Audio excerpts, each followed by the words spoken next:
अस्सलाम वालेकुम। आज के लेक्चर में हम रिसर्च मेथड ऑफ साइकोलॉजी का नेक्स्ट मेथड पढ़ रहे हैं जिसका नाम है सर्वे मेथड। तो इसकी डिटेल आज हम पढ़ेंगे। सबसे पहले हम इसकी डेफिनेशन पढ़ेंगे। डेफिनेशन ऑफ सर्वे मेथड क्या है? A survey is an investigation of the ideas, attitude and other response of a large number of people. These research tools can be used to question, answer about demographic information, characteristics such as sex, religion, ethnicity, and income. They offer researchers a way to collect a great deal of information in a relatively quick and easy way. A large number of responses can be obtained quickly while using scientific to work with a lot of data. इसमें वो कह रहे हैं कि survey method क्या है। Survey method जो है एक इन्वेस्टिगेशन है जो लार्ज नंबर ऑफ पीपल पे की जा सकती है। उस पर हम उसके एटीट्यूड्स, आइडियाज़ और रिस्पॉन्सेस को हम इन्वेस्टिगेट करते हैं। यानी कि रिसर्चर ने कोई टॉपिक लिया है अपने रिसर्च से रिलेटेड, तो उनके जो उस रिसर्च टॉपिक से रिलेटेड जो उनका आइडियाज़, एटीट्यूड और रिस्पॉन्स होगा, उसको जो इन्वेस्टिगेट करने का मेथड है वो सर्वे मेथड है। इस मेथड में वो एक टूल यूज़ करते हैं जिसे कहते हैं डेमोग्राफिक इंफॉर्मेशन।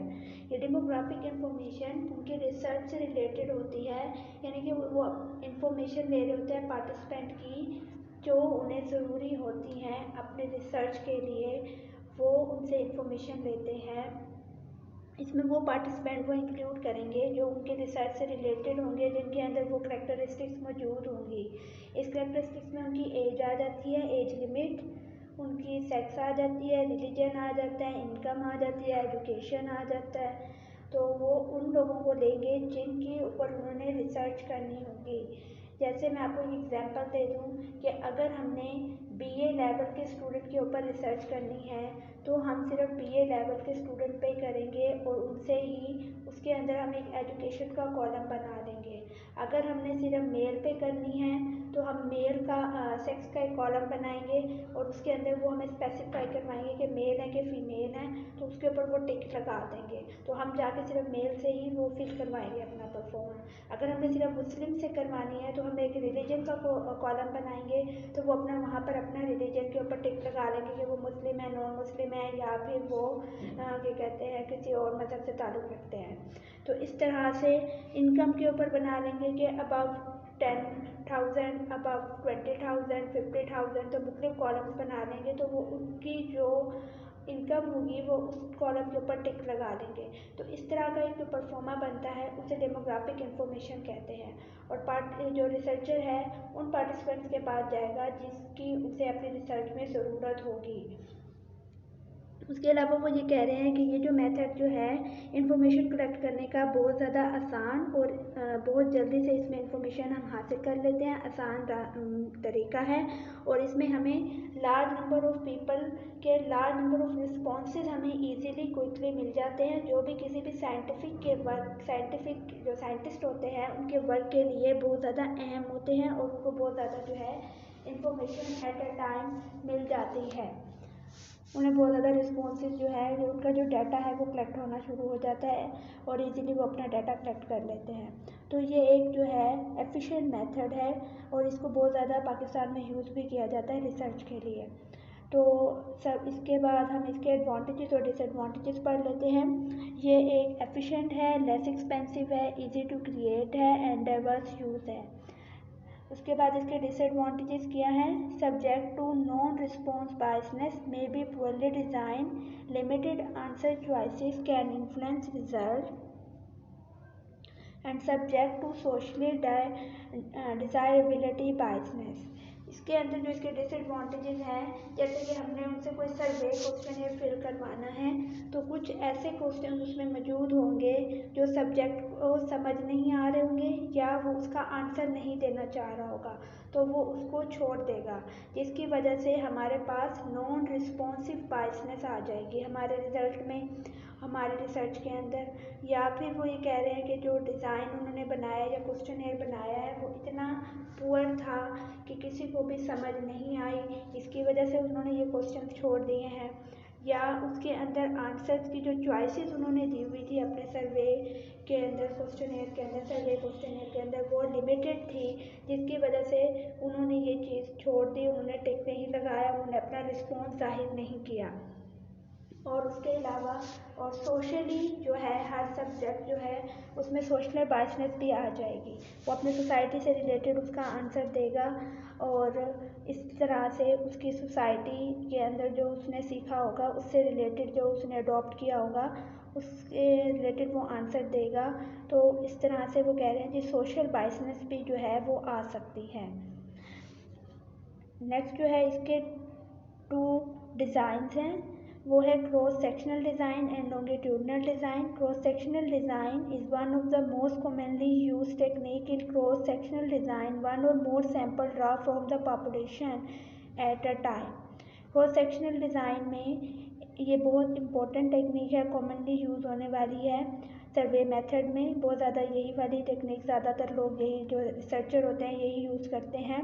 इसके अंदर क्या है, पॉपुलेशन के अंदर एक या उससे ज़्यादा वो जो है पॉपुलेशन में से सैंपल्स को सिलेक्ट कर लेते हैं, एक ही दफ़ा उनसे सिलेक्ट करते हैं उन लोगों को और एक ही दफ़ा उनसे परफॉर्मा फिल करवाते हैं और डाटा कलेक्ट कर लेते हैं और उसके बाद ये ख़त्म हो जाती है रिसर्च। फिर जो लॉन्गिट्यूडनल रिसर्च जो होती है ये ज़रा डिफरेंट है।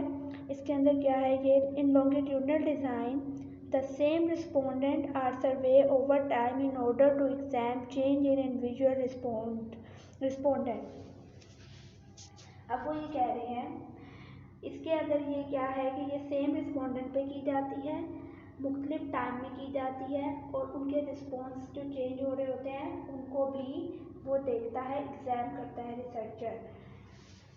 तो ये बार बार एक ही रिसर्चर के ऊपर लॉन्ग अरसे के लिए, लॉन्गिट्यूडनल से ही आपको समझ आ रहा होगा कि ये लंबे अरसे की रिसर्च है, एक इंसान पे बार बार एक ही क्वेश्चनेयर कुछ टाइम के बाद जो है अप्लाई किया जाता है। यानी कि अगर उसने अभी अप्लाई किया है तो वो 6 महीने बाद या साल बाद या वो 4 महीने बाद या 3 महीने बाद अकॉर्डिंग टू आवर रिसर्च वो उन्हीं रिस्पोंडेंट के ऊपर सेम क्वेश्चनेयर फिल करवाएगा और उसके बाद वो देखेगा कि उन्होंने जो पहले आंसर दिए थे और अब जो आंसर दिए हैं वो सेम है या चेंज हैं, और अगर वो चेंज हैं तो उनको वो देखेगा किस बुनियादों पे उनमें वो चेंज आया है। उसके बाद वो कह रहे हैं जी जो क्रॉस सेक्शनल रिसर्च है, डिज़ाइन है, वो क्या है, observer at a single point in time, एक ही टाइम में ऑब्जर्वर से वो सिलेक्ट जो है क्वेश्चनेयर फिल करवा लिया जाता है, एक ही टाइम में एक ही दफ़ा और एक ही पॉपुलेशन पे करवा लिया जाता है। उसके अलावा ये जो जिन लोगों पर किया जा रहा होता है वो पूरी जो है सोसाइटी का पॉइंट ऑफ व्यू दे रहे होते हैं। जिन लोगों को हम अपने सैंपल में सिलेक्ट करते हैं वो पूरी अपनी पॉपुलेशन को रिप्रेजेंट कर रहे होते हैं। नेक्स्ट जो है वो हमारे पास लॉन्गिट्यूडनल था, वो कह रहे हैं कि ये रिपीटेटिव ऑब्जर्वेशन है, इसमें सेम ग्रुप के ऊपर मुख्तलिफ टाइम के ऊपर मुख्तलिफ ऑब्जर्वेशन जो है मुख्तलिफ टाइम पर मुख्तलिफ जो है रिपीट किया जाता है ना बार बार, इसके अंदर उनके ऊपर बार बार एक ही क्वेश्चनेयर मल्टीपल टाइम्स उन्हें रिपीट करवाया जाता है और उसके बाद उनके जो चेंजेस होते हैं उनको वो फॉलो करते हैं। टाइम के साथ साथ वो देखते रहते हैं कि अब इसके अंदर ये चेंज आया, इसके रिस्पॉन्स में अब ये चेंज आया, इस क्वेश्चन का आंसर उसने ये दिया था अब उसने ये दिया, तो उसके अंदर जो भी चेंजेस आ रहे होते हैं वो उसको भी नोट कर रहे होते हैं इस रिसर्च के अंदर। नेक्स्ट हमारे पास स्टेप्स आ जाएंगे जो सर्वे मेथड में ज़रूरी होते हैं सर्वे मेथड को करने के लिए। सबसे पहले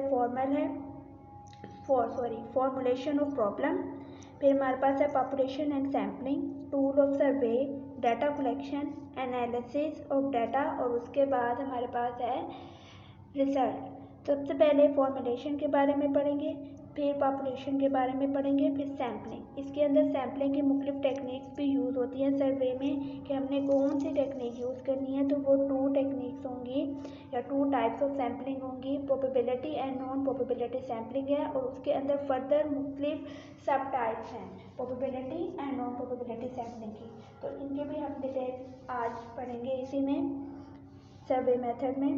सबसे पहले है formulation of problem. To select accurate topic for survey is basically very important. After the selection of topic or formulation of problem statement, the purpose of survey must be explain. सबसे पहले वो कह रहे हैं हम एक टॉपिक सिलेक्ट करेंगे, बहुत ज़्यादा इंपॉर्टेंट है हमारे लिए, कोई भी रिसर्च करने के लिए हमारे पास टॉपिक होना चाहिए, हम उसको सिलेक्ट करेंगे। उसके बाद हम प्रॉब्लम स्टेटमेंट को करेंगे कि प्रॉब्लम स्टेटमेंट, और जब हमारे पास टॉपिक सिलेक्ट हो गया है तो फिर हमने पर्पस बताना है कि हम ये क्यों कर रहे हैं रिसर्च, उसको हम एक्सप्लेन करेंगे। Purpose of survey indicate what is the objective of research, यानी कि ऑब्जेक्टिव क्या है, पर्पस क्या है कोई भी रिसर्च करने का, और what researcher will do after collecting the information, और जो रिसर्चर है इस इंफॉर्मेशन को हासिल करने के बाद क्या करेगा। तो ये तमाम जो पर्पस हैं वो हम अपने पार्टिसिपेंट को बताएंगे अपने रिसर्च से related. It may indicate that how people can get rid of this problem. उसके बाद वो ये बताएगा कि ये जो प्रॉब्लम है वो किस तरह से उससे बच सकता है और किस तरह से इन इश्यूज़ को कंट्रोल कर सकता है कि आइंदा उसके पास ये इस तरह की जो प्रॉब्लम्स हैं वो पैदा ना हो, वो पहले से उसको सॉर्ट आउट करने की कोशिश करें। नेक्स्ट जो हमारे पास है इसमें हाइपोथेसिस आ जाएगा। When problem statement is formulated, then solution of problem is proposed, which is named as hypothesis. Hypothesis is a tentative statement about the relationship between two or more variables. It is a specific testable prediction about what you expect to happen in a study. अब वो कह रहे हैं कि जब आपने problem statement बना ली है, ठीक है, फॉर्मुलेट कर लिया है, तो उसके बाद आप उस प्रॉब्लम का जो सलूशन हासिल होगा या बनाओगे तो उसको हाइपोथेसिस कहते हैं। ये एक टेस्टेबल प्रेडिक्शन होती है, यानी कि किसी भी प्रॉब्लम से रिलेटेड आपकी प्रेडिक्शन है। जैसे मैं आपको एक एग्जांपल दूंगी कि आपने चेक करना है कि स्ट्रेस लेवल जो है वर्किंग वुमेन में ज़्यादा होता है या नॉन वर्किंग वुमेन में ज़्यादा होता है। तो ये आप का एक प्रॉब्लम है, आपने एक प्रॉब्लम बयान की कि हमने चेक करना है कि जो है स्ट्रेस है वो किस में ज़्यादा होता है। तो उसकी जो प्रेडिक्शन जो होगी, हाइपोथेसिस क्या आप बनाएंगे, आप यूँ बनाएंगे कि जो stress level is increasing in non working women than non working, यानी कि आप ये कह रहे हैं, मफरूज़ा आप ये बना रहे हैं कि स्ट्रेस लेवल जो है वर्किंग वुमेन में ज़्यादा है और नॉन वर्किंग वुमेन में कम है, और जो प्रॉब्लम थी स्ट्रेस लेवल को मेजर करना था, ठीक है, तो उसको जज करना था किस में ज़्यादा है।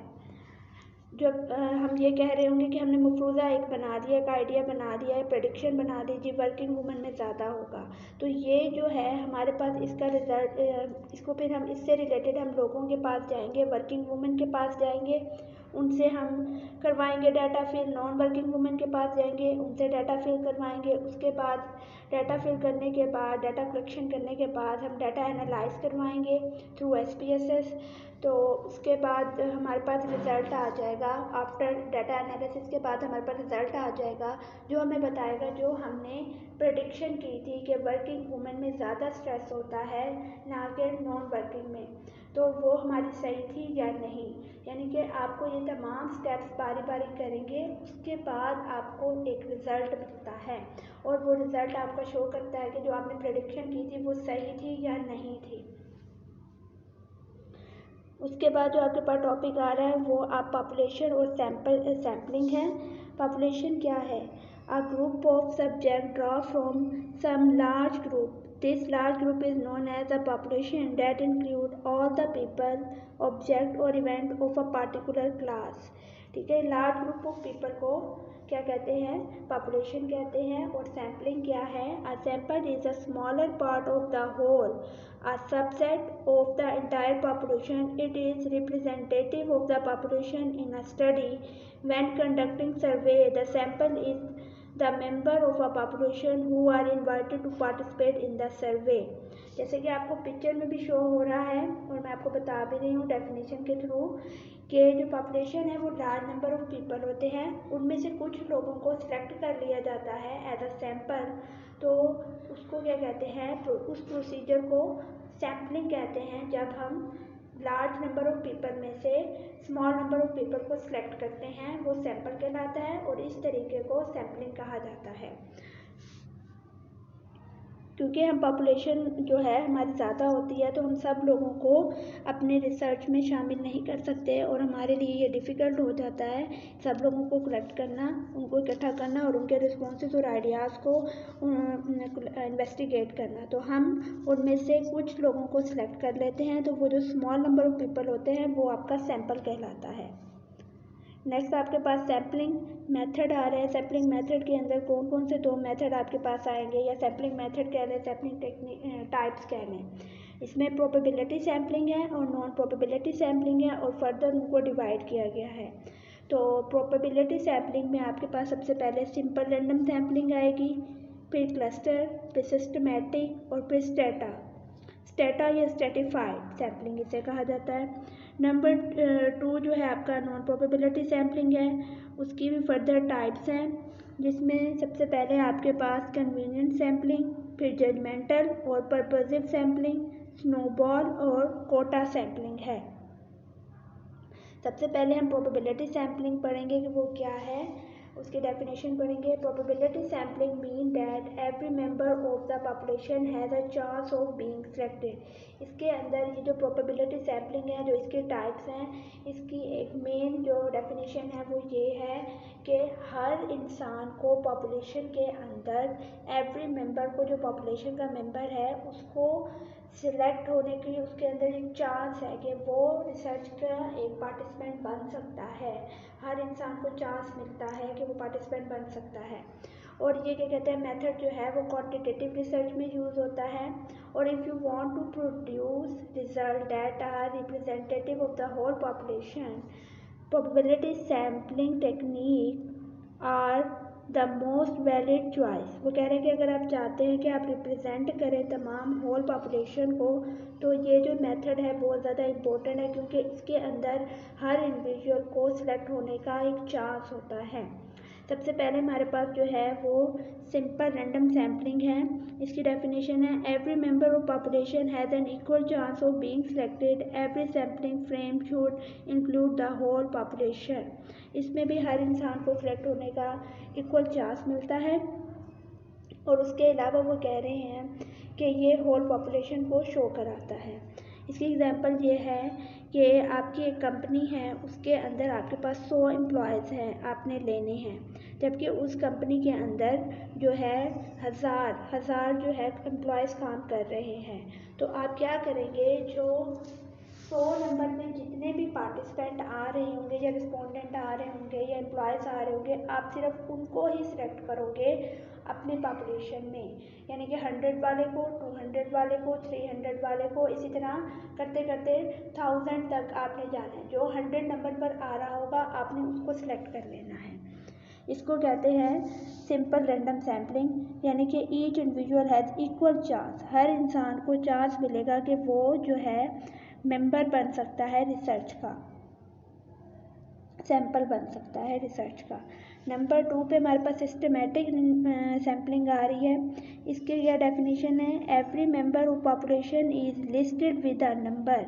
इनको इसमें हर जो पॉपुलेशन के जो मेंबर्स होंगे उसको लिस्ट बनाई जाएगी, नंबर के हिसाब से उनको सिलेक्ट किया जाएगा। और instead of randomly generate numbers, और individual are choose at a regular interval, और इनको रेगुलर इंटरवल के तौर पर यानी कि ऑर्डर के तौर पर इनको जो है सिलेक्ट किया जाएगा। इसकी एक एग्जांपल जैसे यहाँ नीचे दी हुई है कि आपके पास एक एम्प्लॉयज़ हैं और आपने उनको लिस्ट बना ली है अल्फ़ाबेटिक ऑर्डर में, और आप इसके अंदर नंबर्स के थ्रू आपने सेलेक्ट करना है ना लिस्ट को। तो आप इसमें से 10 From the first 10 member you randomly select at a starting point from number 6। आपने पहला जो आपने सेलेक्ट किया, रेंडमली सेलेक्ट कर लिया जी, मैंने नंबर 5 वाले को सिलेक्ट करना है। जो नंबर 5 में आपका आ रहा होगा अल्फ़ाबेटिक ऑर्डर, तो आप उस मेंबर में से आपने एक मेंबर सेलेक्ट कर लिया। उसके बाद आप कहोगे कि एवरी 10, जो भी 10 नंबर पे आएगा, 10 नंबर पे आता जाएगा 6 के बाद। पहले आपने 6 ले लिया, 6 के बाद आप कहोगे कि 10 को छोड़ के 10वां आपने लेना है। तो आप काउंटिंग करोगे, जो 10वें नंबर पर आ रहा होगा आप उसको सिलेक्ट कर लोगे, यानी कि 6 के बाद जो 10 नंबर पर आ रहा होगा आपके पास वो 16 वाला होगा। जिसका 16 नंबर होगा आप उसको अपने रिसर्च में शामिल कर लोगे। इसी तरह से फिर आप नेक्स्ट 10 पे जाओगे तो वो 26 होगा, फिर 36 होगा, फिर 46 होगा। इस तरह करते करते आप 100 तक जाओगे। जो लास्ट में आपके पास आएगा वो 96 वाला मेंबर जो है आपकी रिसर्च में शामिल हो जाएगा। यानी कि every tenth person on the list is selected. जैसे मैंने अभी आपको बताया 6, 16, 26, 36 and so on, and you and up with a sample of 100 people. इस तरह से जब आपके पास 100 पीपल आ जाएंगे तो आप एंड कर दोगे और आप कहोगे जी मेरी लिस्ट जो है वो पूरी हो गई है, जितने लोग मुझे चाहिए थे वो मुझे कंप्लीट मुझे मिल गए हैं। तो आप एवरी 10th पर्सन को इसमें आप अपनी लिस्ट में शामिल करोगे, जो 10th नंबर पे आएगा 6 के बाद। पहले आपने 6 ले लिया, फिर उसके बाद आपने कहा जी जो 10 पे आ रहा है उसको दे दो, फिर उसके नेक्स्ट जो 10 पे आ रहा है वो मुझे मेरे सैंपल में शामिल होना चाहिए। इस तरह के सिस्टम को क्या कहते हैं, जिसमें लिस्ट विद नंबर से सैंपल को सिलेक्ट किया जाता है, वो सिस्टमेटिक सैम्पलिंग कहलाता है। नेक्स्ट हमारे पास जो है स्ट्रैटिफाइड सैम्पलिंग है। इसमें क्या किया जाता है, पॉपुलेशन को 2 ग्रुप्स में जो है वो डिवाइड किया जाता है। उनकी करेक्टरिस्टिक्स से रिलेटेड उनको 2 ग्रुप्स में तकसीम किया जाता है, जैसे जेंडर, एज, ठीक है, रैंक, इनकम, उसके बाद जॉब रोल, उनको उनकी करेक्टरिस्टिक्स से रिलेटेड इसमें ग्रुप्स को जो हमारे पॉपुलेशन के जो ग्रुप होंगे उनको डिवाइड किया जाता है 2 ग्रुप्स में। तो इसकी एग्जांपल जो है वो ये होगी कि suppose a research team want to determine the GPA of college student across the US। The research team has difficulty collecting data from all 21 million college students. It decided to take a random sampling of the population by using 4,000 students. अब वो कह रहे हैं कि हमने GPA collect करनी है college student की जो US में कॉलेज है। तो वो रिसर्चर के लिए जो डिफ़िकल्टी आएगी कि 21 मिलियन कॉलेज स्टूडेंट को अपनी रिसर्च में शामिल करना उनके लिए मुश्किल हो जाएगा। तो वो रैंडमली 4,000 को वो सिलेक्ट करना चाह रहा है स्टूडेंट्स को। तो वो रैंडमली किसी भी कॉलेज के 4,000 स्टूडेंट्स को अपनी जो है रिसर्च में वो शामिल कर लेगा और उसके मुताबिक वो ग्रुप्स बना लेगा कि उसने कौन कौन से जो है अपने करेक्टरिस्टिक्स वाले स्टूडेंट लेने हैं, कितनी एज के लेने हैं, कौन सी उनकी एजुकेशन को इतने लेवल की होनी चाहिए, कौन कौन से जेंडर उसने लेने हैं। तो वो उसके अंदर वो चीज़ों को अपनी रिसर्च से रिलेटेड उसको शामिल कर लेगा और उनके सब ग्रुप बना लेगा। नेक्स्ट हमारे पास है cluster sampling. This is a process of sampling in which the sampling unit are to be found in groups of individual. इसमें जो है वो ग्रुप ऑफ इंडिविजुअल्स के तौर पर, क्लस्टर का मतलब यह इकट्ठा करना है। इसमें ग्रुप ऑफ इंडिविजुअल को इकट्ठा किया जाता है और इसलिए इसको क्लस्टर कहा जाता है। इसमें वो कह रहे हैं जी, in a city the list of all individual person staying in the houses may be difficult to obtain और even may be not available. वो कह रहे हैं कि अगर सिटी में हमने ये देखना है, लिस्ट ऑफ इंडिविजुअल बनानी है कि जो हाउसेज में रह रहे हैं, तो वो हमारे लिए मुश्किल हो जाएगा। लेकिन और उसकी लिस्ट भी हमारे पास मौजूद नहीं होगी कि कितने लोग जो हैं घरों में रह रहे हैं, उसकी हमारे पास लिस्ट नहीं होगी। कौन सा इंसान है या कौन सा इंडिविजुअल जो है वो घर में रह रहा है और कौन सा नहीं रह रहा। तो इसकी जो हमारे पास जो है इसको हमें फाइंड आउट करना मुश्किल हो जाएगा और इसकी हमारे पास लिस्ट भी नहीं होगी। लेकिन वो ये कह रहा है but a list of all houses in the city में बी अवेलेबल। लेकिन हमें घरों की लिस्ट मिल जाएगी, हमें हमारे सिटी में कितने घर मौजूद हैं उसकी लिस्ट हमें इजीली मिल जाएगी और कितने ख़ानदान आबाद हैं, कितने घर हैं, क्या नंबर है, हाउस नंबर क्या है, वो हमें इजीली मिल जाएगा। So every individual person may be treated as a sample unit और every house will be a cluster। वो कह रहे हैं जी, जो हर इंसान है जो इस सिटी में रह रहा होगा, जिसकी हमने फाइंड आउट करना है कि कौन से लोग घरों में रह रहे हैं, तो वो कह रहे हैं जो एवरी इंडिविजुअल है उसको हम सैम्पलिंग यूनिट के तौर पर लेंगे। जो घर होगा वो हमारा क्लस्टर होगा, यानी कि एक घर में 5 बंदे रह रहे हैं या 6 रह रहे हैं तो वो एक सैम्पलिंग यूनिट कहलाएगा और जो पूरा घर होगा उन लोगों का वो क्लस्टर कहलाएगा। यानी कि वो इकट्ठा हो गया तो वो एक हाउस बन गया, वो क्लस्टर कहलाएगा। नेक्स्ट हमारे पास जो है सैम्पलिंग मेथड का नेक्स्ट मेथड आ रहा है, उसका नाम है नॉन प्रोबेबिलिटी सैम्पलिंग। इस मेथड के थ्रू ये क्या है, इसके अंदर individual are selected based on non random criteria. इसमें इंडिविजुअल को नॉन रैंडम क्राइटेरिया से सिलेक्ट किया जाता है, रैंडमली नहीं होते। And not every individual has a chance, और इसके अंदर हर इंडिविजुअल को चांस भी नहीं होता कि वो सिलेक्ट हो सकता है। नेक्स्ट जो हमारे पास वो है, this type of sampling is easier and cheaper to assess but it has a higher risk of sampling biasness. Non probability technique are often use in qualitative research. वो कह रहे हैं एक तो ईजी भी है और उसके अलावा ये चीपर भी है, लेकिन इसके अंदर बायसनेस जो है वो ज़्यादा हो सकती है सैम्पलिंग के अंदर, और ये क्वालिटेटिव रिसर्च में यूज़ होती है। इसकी जो फर्स्ट टाइप आएगी हमारे पास नॉन प्रोबेबिलिटी की, कन्वीनियंस सैम्पलिंग होगी। A convenience sample simply included the individual who happen to be most accessible to the researcher. This is an easy and inexpensive way to gather initial data, but there is no way to tell if the sample is representative of the population, so it can't produce generalized result। वो कह रहे हैं ये बहुत ही simply include होने वाला sample होता है। इसके अंदर जो रिसर्चर है उन लोगों को लेता है जो उसके लिए इजीली एक्सेसिबल होते हैं, जो इजीली उसको अवेलेबल होते हैं, वो बस उन लोगों से ही डाटा फिल करवा लेता है और अपनी रिसर्च का जो डाटा है वो कलेक्ट करना शुरू कर देता है। कह रहे हैं ये ईजी तो वे है और इनएक्सपेंसिव वे है, लेकिन जो इसके अंदर हम सैंपल ले रहे होते हैं वो तमाम पॉपुलेशन को रिप्रेजेंट नहीं कर रहे होते, इसलिए जो उनका जो रिज़ल्ट जो है वो जनरलाइज होता है, वो जो है वो सही नहीं हो सकता। इसमें वो ये कह रहे हैं there is no way to tell if the sample is representative. इसमें हम नहीं कह सकते कि जो सैम्पल है वो तमाम पॉपुलेशन को जो है वो रिप्रेजेंट कर रहा है, तो जो उनका जो रिज़ल्ट है वो जनरलाइजेबल नहीं होता, वो ये कह रहे हैं।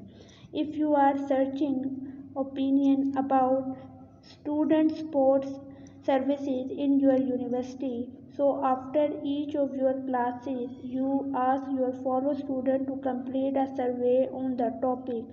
This is convenient way to gather data, but as you only surveyed students talking the same class as you at the same level, the sample is not representative of all the students at your university। अब वो कह रहे हैं इसकी example जो उन्होंने हमें दी है, वो कह रहे हैं कि रिसर्चिंग ओपिनियन आपने लेनी है स्टूडेंट से सर्विसेज की इन योर यूनिवर्सिटी की जो सर्विसिंग है उसके रिलेटेड आपने उनसे ओपिनियन लेनी है। तो आप हर क्लास के स्टूडेंट्स के पास जाएंगे और उनसे ये कहेंगे कि ये वाला जो रिसर्च का टॉपिक है इसके ऊपर आप अपनी जो पॉइंट ऑफ व्यू है या आइडियाज़ हैं उनको हमें दो और ये कंप्लीट करके दो। तो ये जो तरीका होगा कन्वीनियंट डाटा गैदर करने का मेथड है। और उसके अलावा वो कह रहे हैं कि लेकिन अगर आप ये सर्वे मेथड जो है सिर्फ एक ही क्लास के ऊपर कर रहे हो, सेम लेवल ऑफ इंडिविजुअल पे सेम क्लास के ऊपर कर रहे हो, तो ये रिप्रेजेंट नहीं करेगा आपकी यूनिवर्सिटी के तमाम स्टूडेंट के ऊपर, क्योंकि आपको यूनिवर्सिटी की हर क्लास में जाना और हर क्लास में जाके पार्टिसिपेंट से अपनी यूनिवर्सिटी की सर्विसेज के रिलेटेड आप रिसर्च कर रहे हैं कि हमारी यूनिवर्सिटी की सर्विसेज कैसी हैं, उनके बारे में पूछना आपके लिए डिफ़िकल्ट हो जाएगा। तो रिसर्चर क्या करते हैं, वो एक ही डिपार्टमेंट के कुछ क्लासें ले लेते हैं और उनके ऊपर जाकर वो रिसर्च करना शुरू कर देते हैं और उनसे पूछना शुरू कर देते हैं, अपना जो सर्वे क्वेश्चनियर है वो फिल करवाते हैं। तो इस तरह से वो उनके लिए कन्वीनियंट हो जाता है कि सेम क्लास में जा रहे हैं, सेम लेवल ऑफ स्टूडेंट से आप करवा रहे हैं, यानी कि सिर्फ बीएस के ले रहे हैं और एक स्पेसिफिक डिपार्टमेंट के स्टूडेंट ले रहे हैं, यानी कि अगर उन्होंने बीएस के स्टूडेंट लिए हैं तो डिपार्टमेंट ऑफ साइकोलॉजी ले लेंगे, या अपने जिस डिपार्टमेंट में वो पढ़ रहे होते हैं उसी डिपार्टमेंट के स्टूडेंट ले लेंगे कि वो उसके लिए ईजी हो जाएगा कि मैं वहाँ से डाटा ईजीली सेलेक्ट कर सकता हूँ। किसी और डिपार्टमेंट में जाकर जो डाटा सेलेक्ट करूँगा तो वो उसके लिए एक मुश्किल हो जाएगा, यानी कि जो चीज़ उसको कन्वीनियंट होगी इसमें वो सिर्फ उन्हीं लोगों को अपनी रिसर्च में शामिल करेगा और इजीली अपना डाटा जो है वो सिलेक्ट कर लेगा। नेक्स्ट जो है वो पर्पोसिव एंड जजमेंटल सैम्पलिंग है। This type of sampling also known as judgemental sampling involve the researcher using their expertise to select a sample that is most useful to the purpose of the research. The researcher choose only those people who they deem fit to participate in the research study। इसके अंदर वो कह रहे हैं कि purposive sampling के अंदर सिर्फ वो उन लोगों को सिलेक्ट करेगा अपने रिसर्च के अंदर, उन लोगों को शामिल करेगा जो उसकी रिसर्च के लिए ज़रूरी हैं, यानी कि जिनके ऊपर वो काम कर रहा होगा सिर्फ उन्हीं को ही वो सिलेक्ट करेगा। यानी कि अगर उसने किसी का एग्जाइटी के ऊपर वो काम कर रहा है या स्ट्रेस के ऊपर काम कर रहा है अपने रिसर्च में, तो सिर्फ उन लोगों को सिलेक्ट करेगा अपने रिसर्च में जिनके अंदर ये दोनों प्रॉब्लम मौजूद होगी, एग्जाइटी और स्ट्रेस की, सिर्फ उनको ही अपने रिसर्च में इंक्लूड करेगा, बाकी को वो नहीं करेगा। उसके बाद कह रहे हैं judgmental and purposive sampling is not a scientific method of sampling, thus this sampling technique involve a high amount of ambiguity. Example क्या है, you want to know more about the opinion and experience of disabled student at your university. You are purposefully selected a member of student with different support need in order to gather a varied range of data or their experience with student services। अब वो कहने के जिस तरह मैंने पहले भी आपको एग्जांपल दी कि अगर हमने किसी स्ट्रेस और हमने एग्जाइटी के लोगों को सिलेक्ट किया तो सिर्फ हम उन्हीं लोगों के पास जाएंगे जिनके अंदर एग्जाइटी या स्ट्रेस लेवल ज़्यादा है, उन्हीं से ही हम अपना जो है सर्वे का क्वेश्चन फिल करवाएंगे और उन्हीं के ऊपर ही हम रिसर्च करेंगे। इसी तरह यहाँ जो आपके पास एग्जांपल दी हुई है वो ये कह रहे हैं कि हमने डिसेबल्ड स्टूडेंट की ओपिनियन लेनी है और एक्सपीरियंस बताना है, उनका देना है कि यूनिवर्सिटी में उनका कैसा एक्सपीरियंस था, उसके ओपिनियन के बारे में हमने जानना है। तो सिर्फ हम उन्हीं स्टूडेंट्स के पास जाएंगे जो डिसेबल होंगे, यानी कि उनके अंदर कोई ना कोई फिजिकली कोई प्रॉब्लम होगी, सिर्फ हम उन्हीं से ही डाटा फिल करवाएंगे, वही हमारे जो हैं वो रिस्पोंडेंट होंगे। तो इससे कहते हैं पर्पसिव सैम्पलिंग, यानी कि जिस पर्पस के थ्रू हम रिसर्च कर रहे हैं सिर्फ उन्हीं लोगों को ही अपने रिसर्च में शामिल करेंगे एज अ सैम्पल। नेक्स्ट हमारे पास है quota sampling. Researcher choose this individual according to specific traits और qualities they decided and create quotas so that the market researcher sample can be useful in collecting data. This sampling can be generalized to the entire population। कह रहे हैं जी characteristics और qualities की बुनियाद पे लोगों को इस रिसर्च सैम्पलिंग के अंदर जो है इंक्लूड किया जाता है और कोटा बना दिया जाता है, डिसाइड कर लिया जाता है, कोटास को क्रिएट किया जाता है। जैसे कि मार्केट रिसर्चर सैम्पल्स जो हैं can be use in collecting data. Market researcher जो हैं वो इसको ज़्यादा रिसर्चेज जो हैं इसके ज़्यादा यूज़ की जाती है कोटा सैम्पलिंग के अंदर। इसकी एक जो उन्होंने एग्जांपल दी हुई है, cigarette company want to find out what age group prefer what brand of cigarette in a particular city.